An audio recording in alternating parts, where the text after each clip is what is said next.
So Revelation 20 basically is this. Jesus will end climate change. The earth is dying, and only God can fix it. I mean, have you read? Every time you read about more forest fires, I didn't put up the headlines of the Canadian fires. How about the Australian fires? It was 2 years ago. The shocking wildfires had displaced 3 billion animals during the Black Summer of Australia. They have never seen wildfires. I mean, and that was 2 years ago. Canada's, they found out, with satellites, are still burning. They're burning under the snow. They're starting to smolder. Smoke is coming out. As soon as it gets the dry winds coming across the prairies of Canada, they're going to all burst back into flames, and we're going to have another round. How about this? That's a great headline. These are all just clipped out of the newspapers. Everything, everywhere. This is the article. Microplastics are everywhere. They shed from your clothing, your tires, your broken down trash.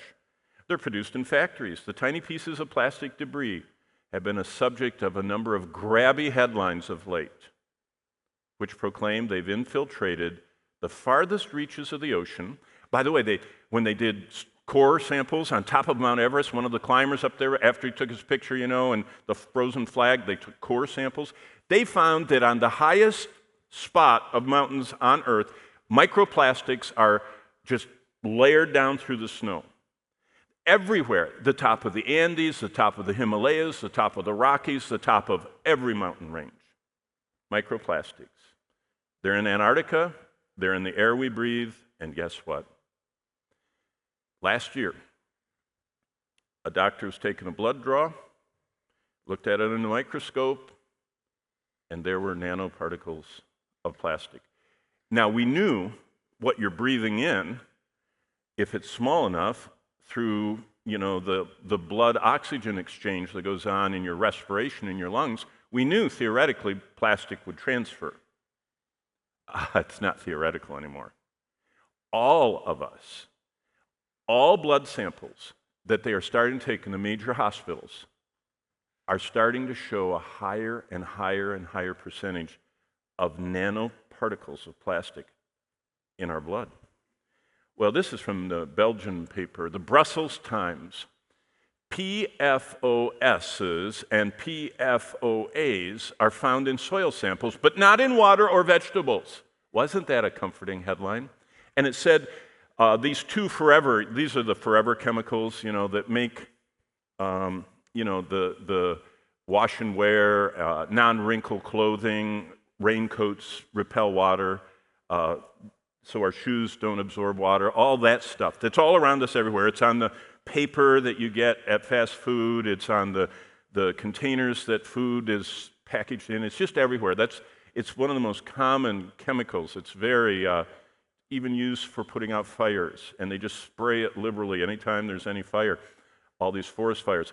It's been found in almost all samples in Europe taken from their chicken runs and people's vegetable gardens, and the compost, and the eggs, and the house dust in the serum.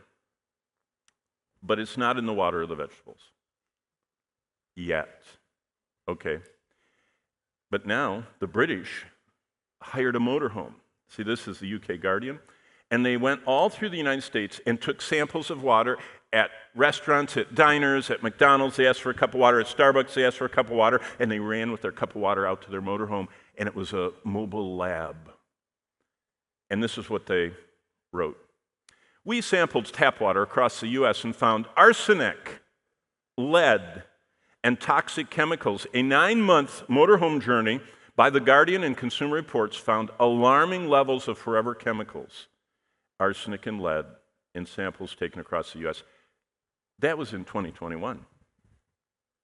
This week, Monday, it was announced for the first time, the U.S. House of Representatives has brought forward, voted on, and passed a bill that is going to give standards to all of the municipal water facilities of how much of these chemicals, especially the forever chemicals, can be in our water. Well, we've known about this for a long time, but it takes so long to legislate anything to be done. You know what the article concluded with? They said 1/2 of all drinking water in America has forever chemicals in it, and just like microplastics, everybody that's drinking it It's forever a part of their body. That's why they're called forever. And so what's happened is, this is glyphosate. You know what that is? Roundup. Aren't you glad for Roundup? You can just spray along your sidewalk, and you can do your deck, and you can do everywhere, and you can keep, dandelions out of your sight. That weed killer is found in 80% of all of Americans' urine. You know what they've started doing since COVID? They started testing at the sewer plants and finding out how many people had COVID because they were testing the sewer systems in all of our municipalities. Now they've gone beyond that, and they're looking in the same treatment for this stuff. And they were so alarmed that they said, if we're going to pay for a blood test or a urine test, which the government pays for about half of all the medical in America, they said, we want to start doing urinalysis of Roundup. 80% of all people that take a urine sample test into a hospital that the government has anything to do with have Roundup in their body. All that to say this.